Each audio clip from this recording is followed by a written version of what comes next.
Well, those 2000 National League champs, that 99 team, that 2000 team, beloved by the Mets, and one of the most beloved Mets of all time is standing by with us right now. Edgardo Alfonzo. Fonzie, great seeing you. How you doing? Thanks for joining us. Thank you, guys. Thank you. Having a great time. You know, in this weather, like I was talking about, this weather is crazy. Florida is supposed to be hot, but not like the last couple of days. It's been so cold here. Hey, let me ask you a question. Since we have a new pitcher now in Josh Hader, so you see Edwin Diaz and now you see Josh Hader. A guy like that, how would you approach him? Well, back in those days, well, I got to be ready. I mean, that's what the spring training is all about. You know, get ready for, you know, for the season, and you see tough guys like that on the mound, and you know you got to go to every resort you can have, because you don't see more often. You know, you haven't seen this guy yet, but you know, you work your way up to get a. To me, I think that the best thing as a hitter is the timing. You try to get your timing and try to work from there.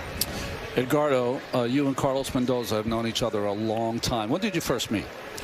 Well, a long time. Back in Venezuela, we used to play against each other in the winter ball. How is he as a player? Oh my God! No, it was good. It was good. Carlos got great hands.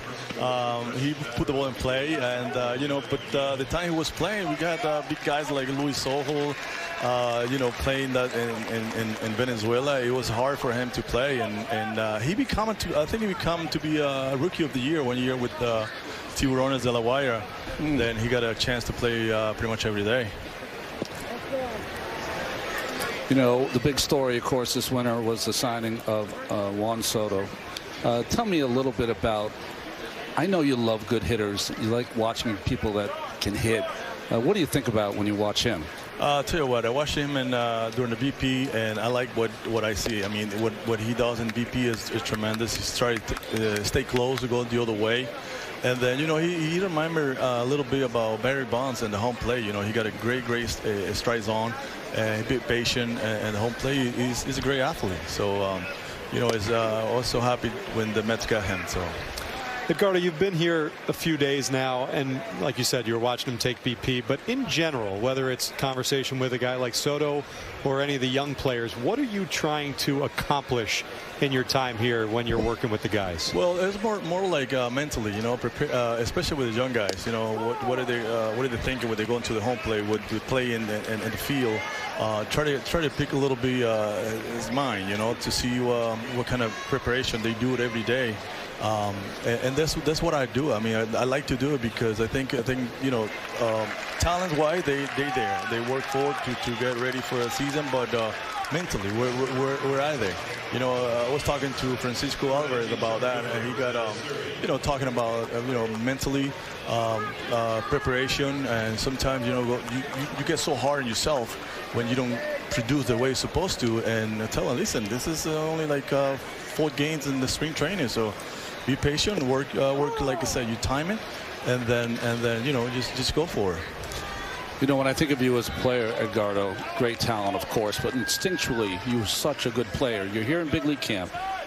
Monday, you go over to the minor league side. You were talking about working mentally with the kids. Can you help them along with them getting a little better with their instincts for the game as well as their talent? I try, and I think they have a great group of coaches down there, and we're on the same page. And you know, one of the things about baseball, this is a tough game. It is so hard, and sometimes you get, like I said, you get so hard on yourself, and then you go 0 for 4 with 2 struck out, and the next day you got like 3 for 4 with you know, line drives and stuff like that. That's why I try to tell the guys, listen, this game is so hard. You don't make it so harder, you know.